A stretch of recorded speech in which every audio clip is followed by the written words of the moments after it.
Hello student आज हम inverse find out करना सीखते हैं कि इन्वर्स को कैसे निकाला जाता है। ठीक है, इन्वर्स निकालना काफ़ी आसान है। उसमें कुछ स्टेप्स हैं वो आपको फॉलो करने पड़ेंगे। ठीक है, तो इन्वर्स में पहले चीज़ें देख लें कि इन्वर्स अगर आपने ढूंढना है तो find determinant of the given matrices. पहले आपको डिटर्मिनेंट ढूंढना पड़ेगा। डिटर्मिनेंट कैसे ढूंढना है इसके बारे में मैं पहले लेक्चर दे चुका हूँ, आप उसका वीडियो लेक्चर पहले देख लीजिएगा। फिर उसके मैं कोफैक्टर निकालने सिखाऊंगा। जब कोफैक्टर निकल जाएंगे तो फिर मैं एडजॉइंट निकालूंगा। जब ये तीनों चीजें हो जाएंगी तो हमारा इन्वर्स आ जाएगा। मैं आपको लास्ट में उसको बना के दिखा दूंगा। ठीक है, तो हम कोई एग्जांपल फॉलो करते हैं जिसके ऊपर हमें सारा ये प्रोसेस अप्लाई करना है। ठीक है, तो हम एक मैट्रिसेस ले लेते हैं। एक मैट्रिसेस हम कोई भी ले लेते हैं। ए मैट्रिसेस मैंने लिया है। ए मैट्रिसेस है मेरे पास 3 2 1 4 1 3 1 1 1। ठीक है, ए मैट्रिसेस हमने लिया है 3 2 1 4 1 3 और 1 1 1। अब हम सबसे पहले तो इस मैट्रिसेस का डिटर्मिनेंट निकालेंगे। ठीक है, डिटर्मिनेंट कैसे निकालते हैं? डिटर्मिनेंट पहले 3 बाहर आ जाएगा। ठीक है, फिर हमारे पास 1 1 3 1, देन माइनस का साइन। एलिमेंट कौन सा है? 2। देन फर्स्ट और सेकंड कॉलम को छोड़ देंगे, कौन बचेगा? 4 1 3 1। उसके बाद प्लस का साइन। एलिमेंट कौन सा है? 1। और हमारे पास फर्स्ट और थर्ड कॉलम को छोड़ दीजिए, कौन बचा? 4 1 1 1। ठीक है ना? होप आपको साइन याद होंगे कि हम कैसे लेते थे। हमारा साइन लेने का जो मेथड था वो था plus minus plus minus plus minus plus minus plus. तो हम फर्स्ट रो से एक्सपेंड कर रहे हैं, दैट इज वाई मेरे साइन ये वाले वेरी कर रहे हैं। ओके, तो आगे चलते हैं हम। इनकी थोड़ी सॉल्वेशन कर लें। 3 मल्टीप्लाई कर देंगे। मल्टीप्लाई आपको पता ही है कि पहले हमने प्रिंसिपल डायगोनल को आपस में मल्टीप्लाई करना है, दूसरे को बाद में मल्टीप्लाई करना होता है और आपस में इन दोनों को माइनस कर देना होता है। ठीक है, तो यहाँ पर कितना आएगा? 1 माइनस 3 माइनस 2। 4 को 1 के साथ किया 4, 3 को 1 के साथ किया 3, प्लस 1, 4 को 1 के साथ किया 4 माइनस 1। ठीक है, तो 3 1 माइनस 3 कितना हो गया? -2। -2 4 माइनस 3 कितना हो गया? 1 प्लस 1 4 माइनस 1 कितना हो गया? 3। इनकी सॉल्वेशन थोड़ी सी और कर लेते हैं। 3 टू द -6 -2 प्लस 3। -6 और -2 माइनस का 8, माइनस का 8 और प्लस का 3 कितना बन गया? माइनस का 5। तो हमने डिटर्मिनेंट निकाल लिया है। डिटर्मिनेंट कितना आया है हमारा? डिटर्मिनेंट आया हमारा माइनस का 5। हम वहां पर लिखेंगे determinant is not equal to 0, therefore A inverse will exist. A inverse exist करने वाला है। ठीक है, इनवर्स किसको बोलते हैं? ये इनवर्स का साइन है। ओके, ये इसके इनवर्स का साइन है। मैं यहाँ पर लिख भी देता हूँ आपको। फाइंड ए इनवर्स पता करना है, ये इनवर्स का साइन है। तो ए इनवर्स निकलेगा। अगर डिटर्मिनेंट 0 हो जाता तो हमें इनवर्स वहां पर उसके फर्दर केस डिस्कशन होते हैं। फिलहाल हमारा डिटर्मिनेंट 0 नहीं आना चाहिए था। ठीक है, तो ये हो गया हमारा पार्ट बेटा। हम अब आगे बढ़ते हैं। यहाँ पर अब हमें निकालने हैं कोफैक्टर्स। ठीक है, तो कोफैक्टर्स जब आपने निकालने हैं, कोफैक्टर्स सभी के निकलते हैं। कोफैक्टर्स क्या होते हैं? Cofactors of cofactors of A11। ठीक है, A11 का मतलब है फर्स्ट रो फर्स्ट कॉलम को आपने ड्रॉप कर देना है। A11। ठीक है, तो कोफैक्टर्स ऑफ A11 भी आपने निकालने हैं। कोफैक्टर्स ऑफ आपने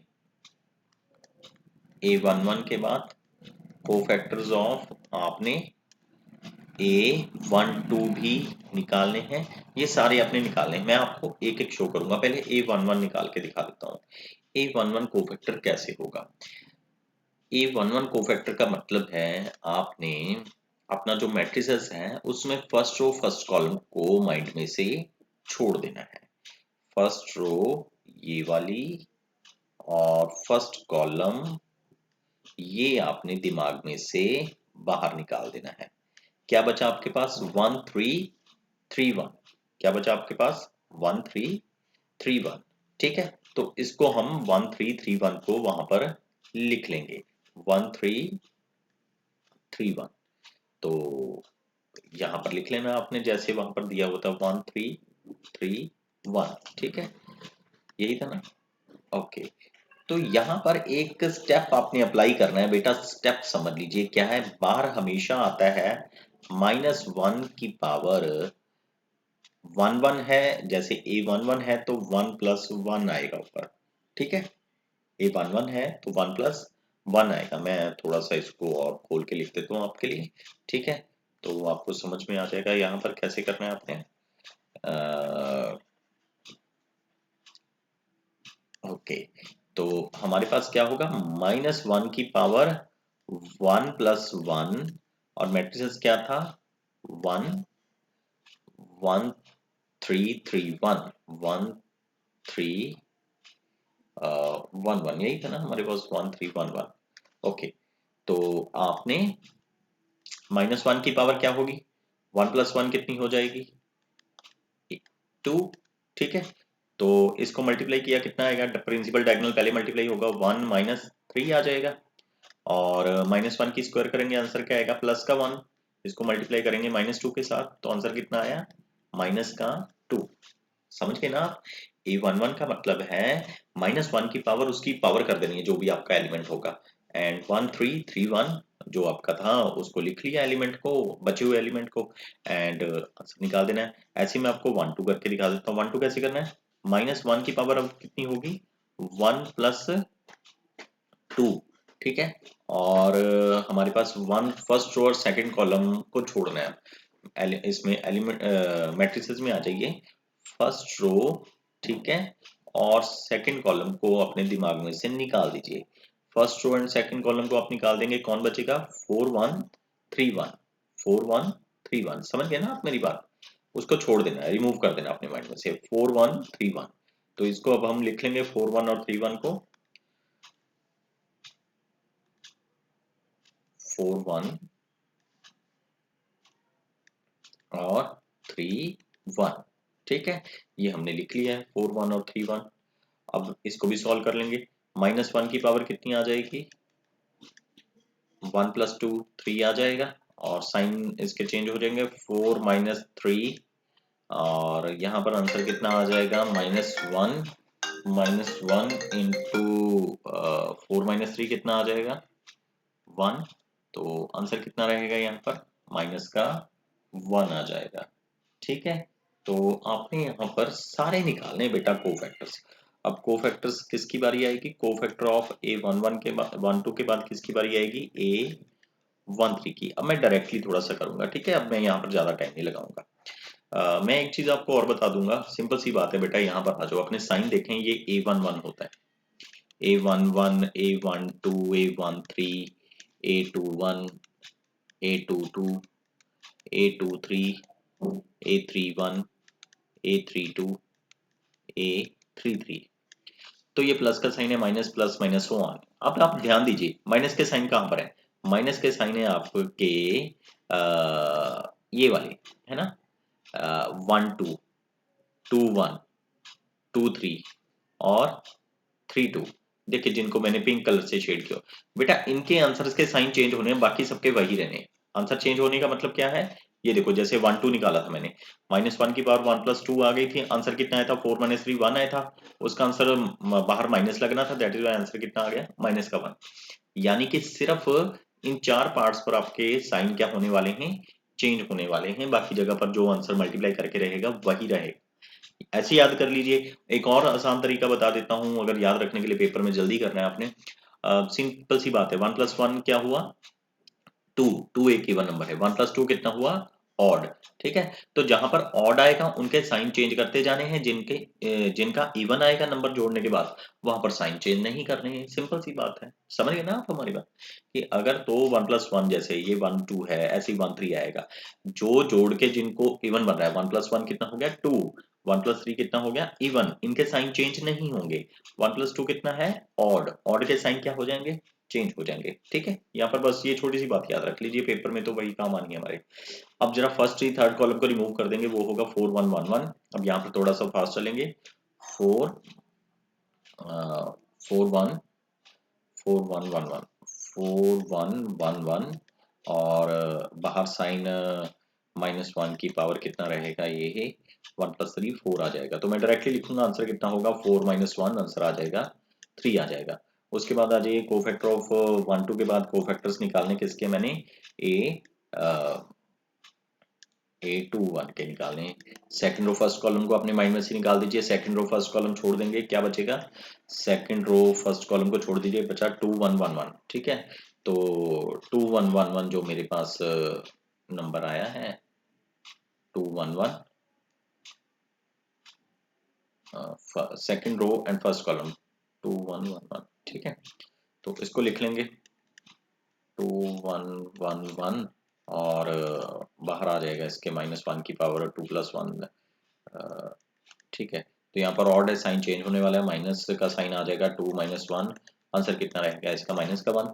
को फैक्टर A2 1 के बाद निकालने को फैक्टर A2 के -1 की पावर होगा और 2+2 इवन आएगा। इसके एलिमेंट देख लेते हैं अंदर कौन से होंगे, 2 2 2 2। सेकंड रो सेकंड कॉलम को छोड़ दीजिए, सेकंड रो सेकंड कॉलम को छोड़ दीजिए, 3 1 1 1 3 1 3 1 1 1। चेक कर लेते हैं एक बार कि हमारे पास क्या है। सेकंड रो सेकंड कॉलम को छोड़ दिया, सेकंड रो सेकंड कॉलम को छोड़ दिया, 3 1 1 1।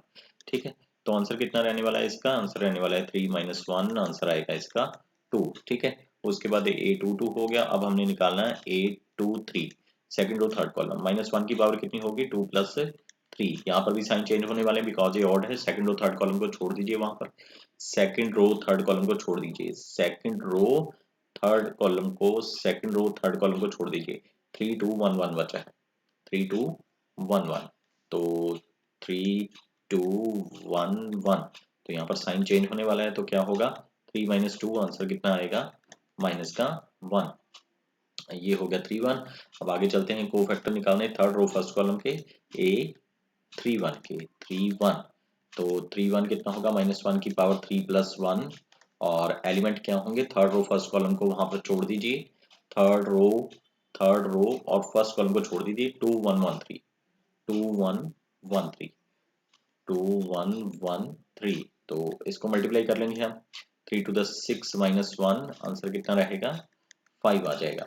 इसके बाद कोफैक्टर निकालने A32 के निकालने, 3 2 ऑड नंबर आ गया, फिर इसका साइन चेंज होने वाला है 3+2 and third row and first column को वहां पर ड्रॉप कर देना है, third row and first column को, थर्ड रो सेकंड कॉलम को sorry 3 2 3 2 third row second column को ड्रॉप कर दिया, क्या बचा 3 1 4 3 3 1 3 1 4 3 3 1 4 3 वहां पर लिख देंगे हम 3 1 4 3। तो माइनस का साइन बाहर आ जाएगा, 3 3 9 -4, आंसर रहेगा आपके पास 9 -4 5, माइनस का 5 आएगा।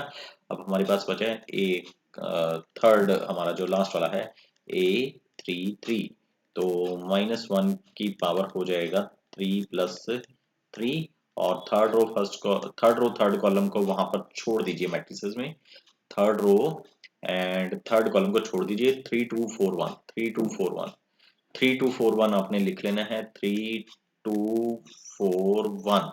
तो आंसर कितना रहेगा आपका बेटा, आंसर रहेगा 3 -4 -4 टू द कितना होता है 8, तो आंसर रहेगा आपके पास -5। तो आपने यहाँ पर सभी के सभी कोफैक्टर्स निकाल लिए हैं। ठीक है, तो कोफैक्टर्स आई होप आपको समझ में आ गए होंगे। ठीक है, कोफैक्टर एक बार आपने नोट कर लीजिए क्या क्या आए थे आपके पास। कोफैक्टर्स हमारे पास आए थे -2 -1 और 3, और फिर आए हैं हमारे पास कोफैक्टर्स -1 2 और -1, फिर आए हैं 5 -5 और -5। ठीक है बेटा, ये आपके आगे कोफैक्टर्स। तो जब आपके पास कोफैक्टर्स आ जाएं तो अब आपका स्टेप क्या है? अब आपका स्टेप है बेटा कि आपने फाइंड आउट करना है वहां पर एडजॉइंट। क्या निकालना है अब आपने? एडजॉइंट। एडजॉइंट ऑफ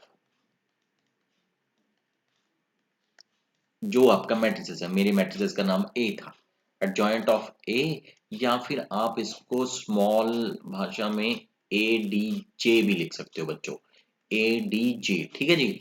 एडजॉइंट है क्या? बहुत आसान काम है बेटा। अपना जो मैट्रिसेस आया था ना, जो भी आपका मैट्रिसेस आया था लाइन वाइज लिखना है, जैसे आपके कोफैक्टर आए थे लाइन वाइज। जैसे A11 आया था, कितना आया था? -2 -1 3, -2 -1 3, वहां पर लिख लेंगे -2 -1 और 3। ठीक है, माइनस -2 -1 और 3। चेक कर लेना एक बार, -2 -1 और 3। और फिर हमारे पास क्या आ गया है? -2 -1 3 के बाद क्या आ गया हमारे पास?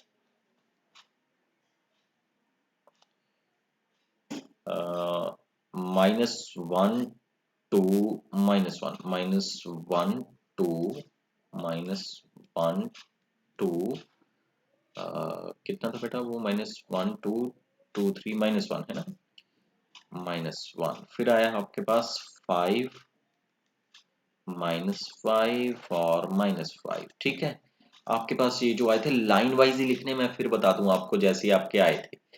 इसको आपने करना क्या है? जस्ट आपने इसको पहली बात तो डेट वाली ब्रैकेट यूज नहीं करनी है, मैट्रिसेस वाली करनी है यहाँ पर। और इसका ले लेना है ट्रांसपोज, टी लिख देना है इसके ऊपर। ट्रांसपोज तो आपको पता है ना क्या होता है? ट्रांसपोज होता है रोज को किस में बदल देना है? कॉलम में बदल देना है। रोज को कॉलम में बदल दोगे, जो आंसर आएगा वो आपका एडजॉइंट कहलाएगा। -2 -1 3 -1 2 -1 5 -5 -5। तो ये आ गया तुम्हारा एडजॉइंट।